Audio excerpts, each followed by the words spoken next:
بسم اللہ الرحمن الرحیم۔ اے چھاؤں چھاؤں شخص، تیری عمر ہو دراز۔ ڈائری مکرم عابد خان صاحب سے ایک انتخاب۔ جلسہ سالانہ جرمنی سن 2016 کے ایام کے چند واقعات، حصہ دوم۔ ایک طویل سفر۔ میں نے کچھ وقت ایک خادم ناصر احمد صاحب کے ساتھ بھی گزارا جن کی عمر 36 سال تھی۔ انہوں نے مجھے اپنے جرمنی آنے کے سفر کے بارے بتایا۔ سن 2013 میں وہ پاکستان سے تھائی لینڈ گئے، جہاں وہ کچھ عرصہ رہے۔ بعد ازاں امسال وہ جرمنی آ گئے اور اسائلم کر لیا۔ ان کی اہلیہ اور 3 چھوٹے بچے جو واقفین نو ہیں، وہ ابھی تک ربوہ میں ہی ہیں، لیکن موصوف انہیں جرمنی بلانے کے لیے بھرپور کوششیں کر رہے ہیں۔ انہیں بتایا گیا ہے کہ اس معاملے میں 5 سے 6 سال کا عرصہ لگ سکتا ہے۔ اگرچہ موصوف فرینکفرٹ سے دور ایک قصبہ میں رہائش پذیر تھے، تاہم حضور انور کے دورہ کے دوران جس قدر ممکن ہو سکتا آپ بیت الصبوح میں وقت گزارتے۔ بیت الصبوح تک آنے کے لیے اپنے سفر کے متعلق ناصر صاحب نے بتایا کہ حضور انور کے جرمنی تشریف لانے کے اگلے روز آپ کی ابتدا میں نماز ادا کرنے کے لیے سخت بےتاب تھا۔ اس لیے میں نے اپنی جماعت کے دوستوں سے پوچھا کہ کوئی بیت الصبوح جا رہا ہے، لیکن مجھے کوئی ایسا دوست نہ مل سکا جو مجھے ساتھ لے جا سکے۔ ناصر صاحب نے مزید بتایا کہ میرا حضور انور کی ابتدا میں نماز ادا کرنے کا مصمم ارادہ تھا، اس لیے میں صبح 10 بجے گھر سے نکلا اور ٹرام اسٹیشن کی طرف چل پڑا اور وہاں سے ٹرام لی۔ اس کے بعد ایک بس میں سوار ہوا اور پھر ایک دوسری ٹرین کے ذریعہ فرینکفرٹ پہنچا۔ فرینکفرٹ پہنچنے کے بعد ایک اور بس تبدیل کر کے میں 2 بجے سے کچھ پہلے نماز ظہر اور عصر کے لیے یہاں پہنچ گیا۔ پھر مجھے حضور انور کی ابتدا میں نماز ادا کرنے کی سعادت ملی۔ بعد ازاں مسجد سے 3:15 بجے روانہ ہو کر ٹھیک 7:15 بجے اسی طرح سفر کر کے واپس گھر پہنچ گیا۔ ان کی گفتگو سے میں بہت متاثر ہوا کہ حضور انور کی ابتدا میں نماز ادا کرنے کے حوالے سے وہ کس قدر مصمم ارادہ رکھتے تھے۔ موصوف نے مزید بتایا کہ یہ ایک لمبا سفر تھا، لیکن اس کا ایک ایک لمحہ کمال کا تھا۔ حضور انور کا دیدار کرنے اور آپ سے ملاقات کرنے کے لیے میں جرمنی آیا تھا، اور اگر اب میں ناکام ہو جاتا اور حضور انور کے پیچھے نمازیں ادا نہ کر پاتا تو مجھے شرمساری ہوتی۔ پھر ناصر صاحب نے شدت جذبات سے مغلوب ہو کر مجھے ربوہ میں موجود اپنی اہلیہ اور بچوں کے بارے میں بتایا کہ میرے یہاں آنے پر بہت زیادہ خرچ ہوا ہے، اور اب کارلس روئے میں جلسہ سالانہ پر جانے کے لیے بھی بہت خرچ ہوگا، اس لیے میں کچھ پریشان تھا۔ اگر میں یہاں نہ آ سکتا تو شاید خود کو معاف نہ کر پاتا، مگر ساتھ ساتھ ہمارے ذرائع آمد بھی بہت محدود ہیں۔ میں نے اس بات کا ذکر اپنی اہلیہ سے کیا تو انہوں نے مجھے کہا کہ پریشان نہیں ہونا۔ میں نے ان سے وعدہ کر رکھا تھا کہ ربوہ کے جس مکان میں وہ رہائش پذیر ہیں وہاں انہیں UPS لگوا کر دوں گا تاکہ لائٹ جانے کی صورت میں سہولت رہے، لیکن انہوں نے مجھے کہا کہ وہ رقم میں جلسہ سالانہ کے سفر اور بیت الصبوح آنے جانے پر خرچ کر دوں۔ انہوں نے مجھے کہا کہ حضور انور سے ملنا، آپ کی ابتدا میں نماز ادا کرنا اور جلسہ سالانہ جرمنی پر ڈیوٹی دینا زیادہ ضروری ہے۔ ناصر صاحب نے بتایا کہ جب میں پاکستان میں مقیم تھا تو ہم کافی آسودہ حال تھے۔ میں UN پولیو پروجیکٹ میں کام کر رہا تھا، لیکن اب حالات کافی ناسازگار ہیں۔ میری اہلیہ اور بچے زیادہ قربانی دے رہے ہیں۔ میری فیملی 2 کمروں کے ایک مکان میں رہ رہی ہے۔ میرا بیٹا مدرسۃ الحفظ میں پڑھ رہا ہے اور میری بیوی اس کو گرمی سے بچانے کے لیے اپنے ہاتھ سے پنکھا جھلتی ہے تاکہ بجلی کے بل کی بچت کر سکے۔ حضور انور سے زندگی میں پہلی ملاقات کے بارے میں موصوف نے بتایا کہ کئی دنوں سے میں سوچ رہا تھا کہ حضور انور کو دیکھنے پر میں آپ کو حضرت صلی اللہ علیہ وآلہ وسلم کا سلام پہنچاؤں گا، لیکن حضور انور کی مسکراہٹ اور شفقت نے مجھے اس قدر جذبات سے مغلوب کر دیا کہ میں ایسا کرنا بالکل بھول گیا۔ مجھے حضور انور کی خدمت میں اپنی مشکلات کا تذکرہ کرنے کی کوئی ضرورت پیش نہ آئی، کیونکہ میں جان چکا تھا کہ مجھے دیکھتے ہی حضور کو ان مشکلات کا اندازہ ہو گیا تھا جن سے ہم گزر رہے ہیں۔ ملاقات کے بعد اب میں بہت پرسکون ہوں اور مجھے یقین کامل ہے کہ اللہ تعالیٰ اس مشکل وقت میں ہماری مدد فرمائے گا۔ جملہ مشکلات جن کا ہمیں سامنا ہے وہ اس جزا کے سامنے ماند پڑ جاتی ہیں جب میری ملاقات ایک ایسے وجود سے ہوئی جس کو اللہ تعالیٰ پوری دنیا میں سب سے زیادہ محبت کرتا ہے۔ 1 منٹ بھی ضائع نہ کرنا۔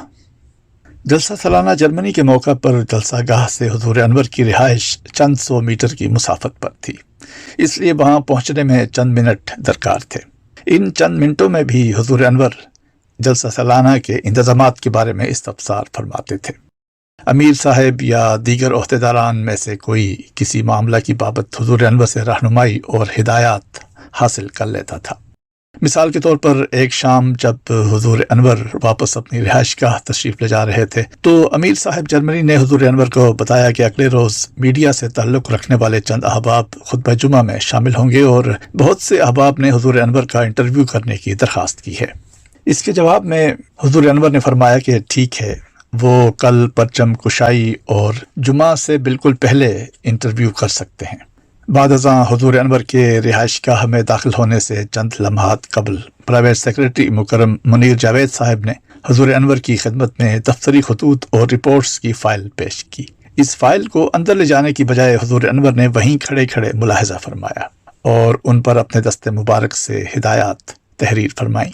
اس کے بعد حضور انور نے مکرم منیر جاوید صاحب سے مخاطب ہو کر فرمایا کہ جلسے کے پروگرام کے مطابق نماز مغرب اور عشاء کا وقت 9:45 بجے رکھا گیا ہے، اسے تبدیل کر کے 9 بجے کر دیں۔ حضور انور کی رہائش گاہ پر MTA کا ایک مسئلہ۔ جمعہ کی شام کو مغرب اور عشاء کی نمازوں کی ادائیگی کے بعد حضور انور نے واپس اپنی رہائش گاہ تشریف لاتے ہوئے مکرم منیر الدین شمس مینیجنگ ڈائریکٹر MTA انٹرنیشنل سے گفتگو فرمائی اور بعد ازاں MTA جرمنی کے ہیڈ سے بھی گفتگو فرمائی۔ حضور انور نے ذکر فرمایا کہ آپ کی رہائش گاہ میں جو MTA لگایا گیا ہے وہ ٹھیک طرح کام نہیں کر رہا، صرف انگریزی اور جرمن زبان میں ترجمہ آ رہا ہے، جبکہ اگر اردو کا کوئی پروگرام دیکھنا ہو تو براہ راست دیکھنے کی بجائے اس کا ترجمہ سننا پڑتا ہے۔ MTA جرمنی کے ہیڈ نے جواباً عرض کیا کہ حضور کی رہائش گاہ میں کسی اور نے ٹی وی کی سیٹنگ کی ہے، اس لیے ہم اس کے ذمہ دار نہیں۔ یہ سماعت فرمانے پر حضور انور نے کچھ ناراضگی کا اظہار کرتے ہوئے فرمایا کہ آپ یہاں MTA کے ہیڈ ہیں، اس لیے آپ ہی ذمہ دار ہیں، آپ کو دوسروں کو الزام نہیں دینا چاہیے۔ یہ حضور انور کی طرف سے ایک اہم پیغام تھا کہ جماعتی خدمت کرنے والوں کو کسی غلطی یا کمزوری پر دوسروں پر الزام تراشی نہیں کرنی چاہیے، بلکہ اپنی ذمہ داریوں کو بھرپور طور پر نبھانے کی کوشش کرنی چاہیے اور اپنی کمزوریوں کا اعتراف کرنا چاہیے۔ حضور انور شاد و نادر ہی کسی کو ڈانٹتے یا سرزنش فرماتے ہیں، اور ایسے کبھی کبھار رونما ہونے والے مواقع پر بھی جہاں حضور انور ناراضگی کا اظہار فرماتے ہیں، میں نے دیکھا ہے کہ جب بھی کوئی شخص اپنی غلطی یا کمزوری کا اعتراف کر لے تو حضور انور فوراً ہی اس سے درگزر فرماتے ہیں۔ یہی میرا ذاتی تجربہ بھی ہے۔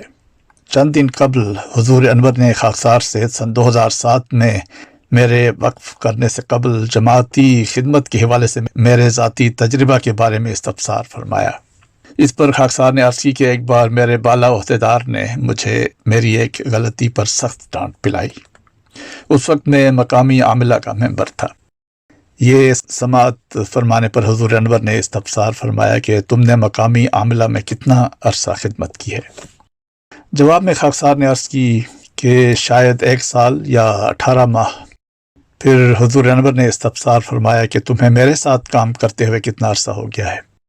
خاکسار نے عرض کی کہ اللہ کے فضل سے تقریباً 9 سال۔ حضور نے فرمایا کہ ان 9 سال میں نے کتنی بار اپنی آواز بلند کی ہے یا تمہاری سرزنش کی ہے؟ جواب میں خاکسار نے عرض کی کہ کبھی نہیں۔ میرے پاس مسکرانے کے سوا کوئی چارہ نہیں تھا، کیونکہ میں جانتا تھا کہ گزشتہ 9 سال میں مجھ سے بے شمار غلطیاں سرزد ہوئی ہیں، لیکن حضور انور نے کبھی غصے کا اظہار نہیں فرمایا، بلکہ جہاں ضرورت ہوتی ہے حضور انور نہایت محبت اور شفقت سے میری توجہ اس طرف مبذول کروا دیتے ہیں۔ مجھے یقین ہے کہ دیگر تمام ایسے احباب جنہیں حضور انور کی قربت میں کام کرنے کا موقع ملا ہے وہ بھی یہی بتائیں گے۔ حضور انور نے گفتگو جاری رکھتے ہوئے فرمایا کہ تم نے مجھے گزشتہ کئی سالوں میں کئی عاملہ میٹنگز میں دیکھا ہوگا، جب بھی میں عہدیداران کو کسی شعبے میں کمزوری یا کوتاہی کی طرف توجہ دلاتا ہوں تو کبھی بھی چیختے یا چلاتے ہوئے نہیں کرتا۔ یقیناً حضور انور نے بالکل درست فرمایا۔ بسا اوقات میں ایسی میٹنگز میں ہوتا ہوں جس کی صدارت حضور انور فرماتے ہیں، جہاں کئی معاملے پیش کیے جاتے ہیں، اور مجھے توقع ہوتی ہے کہ حضور انور مقامی عہدیداران کو ان کی کمزوریوں پر سرزنش کریں گے، لیکن حضور انور اس کے برعکس مسکراتے ہوئے محبت کے ساتھ حوصلہ افزائی فرماتے ہیں۔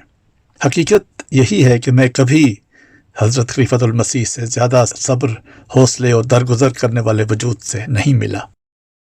حضور انور کی رہائش گاہ میں MTA کے تراجم والے چینل کا جو مسئلہ درپیش تھا، اس حوالے سے اگرچہ MTA کی سینئر انتظامیہ اور کئی ڈائریکٹرز جن میں خاکسار بھی شامل ہے جرمنی میں موجود تھے، لیکن افسوس کہ ہم میں سے کسی سے بھی اس مسئلے کو حل کرنا ممکن نہ ہوا، اگرچہ یہ ایک سادہ سا معاملہ تھا۔